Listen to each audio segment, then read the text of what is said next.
Imagine a creature, so cruel, so heartless, so hateful and reclusive even to its own kind. A creature which eats its own children and can move at bullet-like speed. Imagine the hamster. Everyone knows them. Everyone loves them. They were probably your furry little friend as a kid, but while we've become very used to these little monsters, how did the hamster become such a beloved member of the modern family? What took them from their homes out in the fields of the Middle East to our homes, our friends' home, and even our laboratories? And why are they here to stay? This is the hidden history of how hamsters came to the UK and what secured their place as a companion to humans across the world. This video is dedicated to my 3 past hamsters, Cody, Oxy, and Pierre.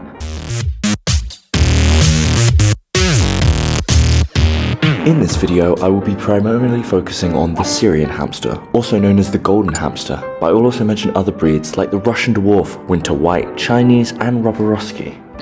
This is because the Syrian is the most common hamster breed in the pet trade, but it's important to keep in mind that for a number of reasons, including over-farming and new developments, that Syrian hamster rates in the wild have been declining for some time, making them considered endangered according to the IUCN. However, Syrian hamsters seem to have been a rarity since we first plucked them from the wild in 1930. Before this time, scientists attempt to use the more common Chinese hamster for laboratory experiments, however will continually run into the same issue. The Chinese hamster wouldn't breed in captivity and was thus a very expensive test subject, as scientists would have to order new batches of the animal for every new experiment rather than breeding and producing their own from the lab or a farm. To resolve this, scientists looked at other species of hamster to experiment on. At this time, scientists were using other forms of lab rodents, including rats being used as far back as 1828, becoming the first species to be domesticated purely for research purposes. However, it was important that laboratories were also supplied with hamsters for very specific reasons. Firstly, hamsters have a rather unique biology, specifically in their pouches, which can be very useful for testing. Secondly, hamsters are good models for human medical conditions like cancer, heart diseases, and other infectious diseases. For this reason, scientists moved away from the traditional Chinese hamster and searched for a new model hamster. The hunt for the perfect hamster had begun. Enter Israel Aharoni. Aharoni was an esteemed zoologist and professor at the Hebrew University of Jerusalem. He was contacted by a former colleague, Saul Adler, sometime before 1930, as Adler was attempting to study Leishmaniasis, a parasitic infection common at the time. Adler was using Chinese hamsters as test subjects and ran into the common problem of difficulty breeding. The hamster, that is. Not much is available in his love life, thank God. Anyway, he needed a more reliable rodent to study. Thankfully, Israel Aharoni was aware of another, rarer species of hamster called the Syrian hamster from an account in the 1797 Natural History of Aleppo, and decided to head out to the region in search of this elusive rodent. To the surprise of many, Aharoni was successful in his hamster hunt and managed to capture 12 Syrians, including a mother. However, the journey was hardly over, and the most difficult part was still ahead of them.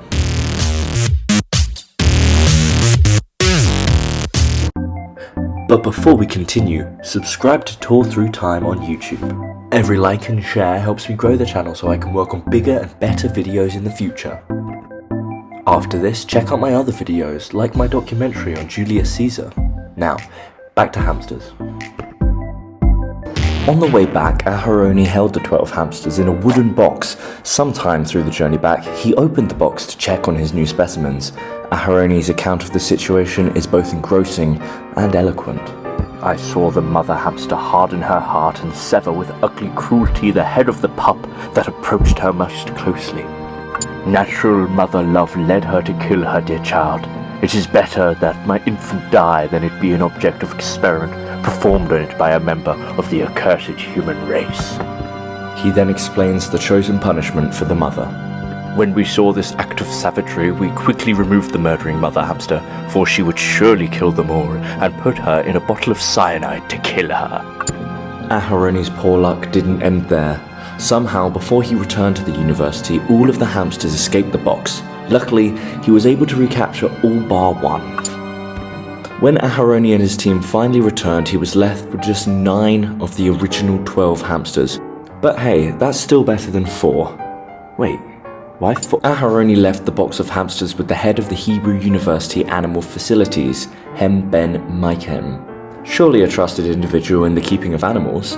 Well, shortly after this, Mikey M had to somehow politely explain to Aharoni that another 5 of his hamsters had chewed through the container and escaped. They were never found, and Israel Aharoni was devastated. This left Aharoni with 3 female Syrians and just 1 male. Worried about the curses plaguing this simple venture so far, Aharoni was determined to start breeding. Again, the hamsters, you've got to stop this. Anyway, but not before the male ate one of the females, of course.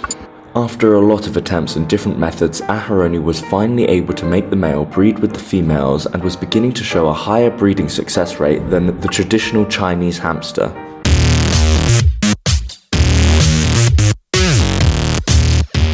Aharoni was filled with joy. He mentions this moment with jubilation in one of his accounts. Only someone who has tasted true happiness, heavenly joy, can appreciate our elation over the fact that our great effort did not prove to be in vain. From now on, there will be a species of hamster that will be fruitful and multiple even in captivity, and will be convenient for endless laboratory experiment. After this, the hamster industry boomed to an unexpected success, so much so that their ease of breeding, relatively low maintenance, and handleable size made people jump to the next logical question. Can I keep this rodent in my house? And the answer was a resounding yes. Later descendants of Aharoni's hamsters were brought to Britain in 1931 and later passed on to private breeders in 1937. The Syrian hamster became a common household pet in the UK, so successful with breeders in fact that an excess led to adverts popping up in newspapers, magazines and even billboards like these ones. As the popularity of hamsters continued to grow across Europe, they were introduced into the US market in 1971, making hamsters the globally loved furry little friends we all recognise. Recent studies of domesticated hamsters reveal that they are all descendant of one female supermother hamster. The common ancestor is likely one of the females that Israel Aharoni captured all those years ago.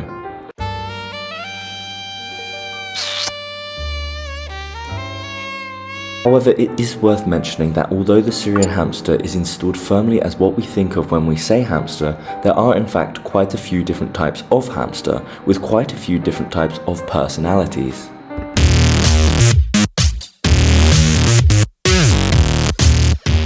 Of course, we have the aforementioned Chinese hamsters, whose conservative virtues prevent it from being a scientist's convenient plaything, but there is also the Russian dwarf hamster, much smaller than the classic Syrian and much more timid. The Russian has hairier hands and a shorter tail, making it much more suitable for burrowing than its Syrian cousins.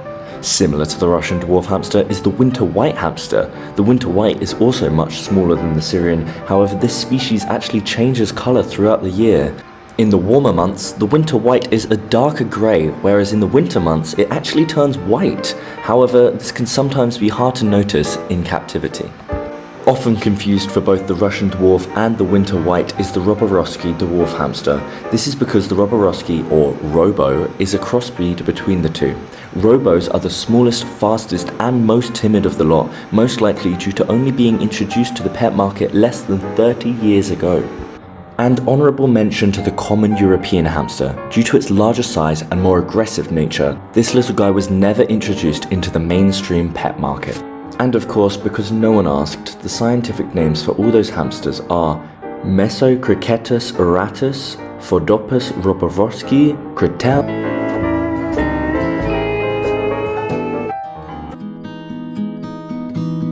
We are all obsessed with where we come from, what our backstory is and who we share that with. We make it an integral part of our personality and even our daily life. However, we rarely stop and wonder where they come from. The silent members of our family, the not so silent members of our family, the crazy ones, the stoic ones, and all the ones in between. Next time you wonder where your family came from, make sure not to leave anyone out.